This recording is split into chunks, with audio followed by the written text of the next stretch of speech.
once the Brexit process is concluded and perhaps the UK has left the EU. I don't know what they're going to do, but whatever you do is okay with me. That's your decision.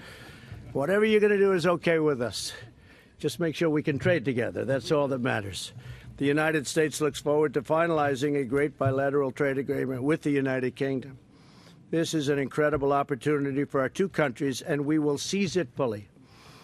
We support the decision of the British people to realize full self-government, and we will see how that goes. Very complicated negotiation and not an easy negotiation, that's for sure. That was the president earlier today reaffirming the United States' commitment to a strong trade relationship with post-Brexit England. Joining us now with a reaction, he is the Brexit leader, Nigel Farage. How are you, my friend? Good to see you. Very well. Good to see you here. Why didn't you come to the protest with me? Because I'm hated even more than Donald Trump. And in fact, I went into a building in Westminster earlier, and they found I was there. They gathered outside. The protesters? Oh, yeah. I had to be got out the fire exit out the back. But look, I've got you a souvenir. Oh, you did? No, I do. You came bearing there gifts? we are. I think it's very important that we have that. No to torture. Wait, could you sign it for me? Absolutely. You mind? There you go. Because you've got to remember that Trump is guilty for climate change, torture. That's every there's virtually nothing in the world. By the way, you know, 14 states have record low unemployments for Hispanic Americans, African Americans, women in the workplace. Oh, and we have more jobs available in America than we have people that take them that are on unemployment. But there's no rationale to this. Do you know, every one of those people out there are the same people that go on the anti-Brexit marches. You know, it's just the same crowd. So what the president in the Sun obviously took Theresa May to task. Yeah. I told her how to do it. She didn't do it right. She didn't.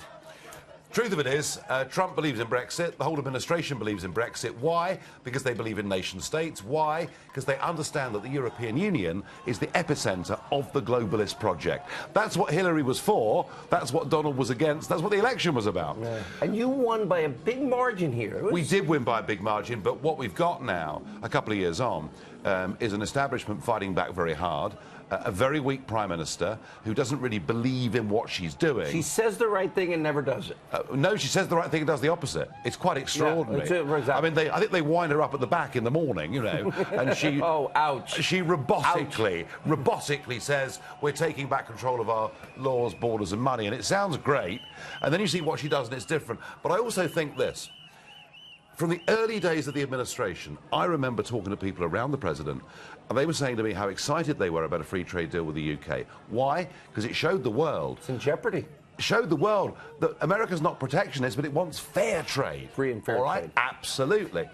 We promised to America that we'd facilitate that once Brexit had happened, but the agreement May made last week makes that virtually impossible. The Prime Minister seems to be hanging by a thread, from my observation. Okay. Yes.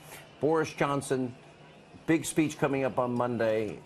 Do you have a chance? Because he wasn't pro-Trump that I remember. Oh, look, the idea that they're good friends is nonsense. You know, I mean, Boris... I love your honesty. Come on. I mean, you know, Boris didn't even want Trump to come to London. But, hey, times change, and there are certain politicians who can be a little bit malleable with these things. A little bit? Just the way it is. Why don't you run for Prime Minister? Well, truth is, Boris did join the Brexit party. He may have came late, but he did, and he was important. If we had Boris as leader, we'd be in a far better place than we are with Theresa May. Middle England is in uproar. Do you support him?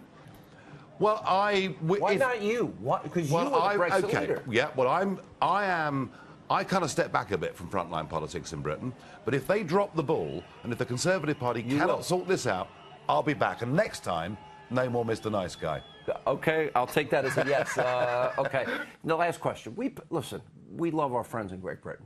We are tied forever. I only have about 25 seconds. Yeah. We pay 70+ cents of every dollar for NATO. Why won't Germany step up, and why are they making Russia rich again with energy? The whole thing's a joke, and underlying it is a desire to build a European army. A European army will undermine NATO, and I hope Trump, if they don't pay up within the next 6-9 months, starts to withdraw troops and says, hey, we're serious about this. Yeah. Nigel, good to see you again. Pleasure. Great to be. I actually had some time here, but I was hanging out with the protesters. It's a great city. Oh, thank you for my gift.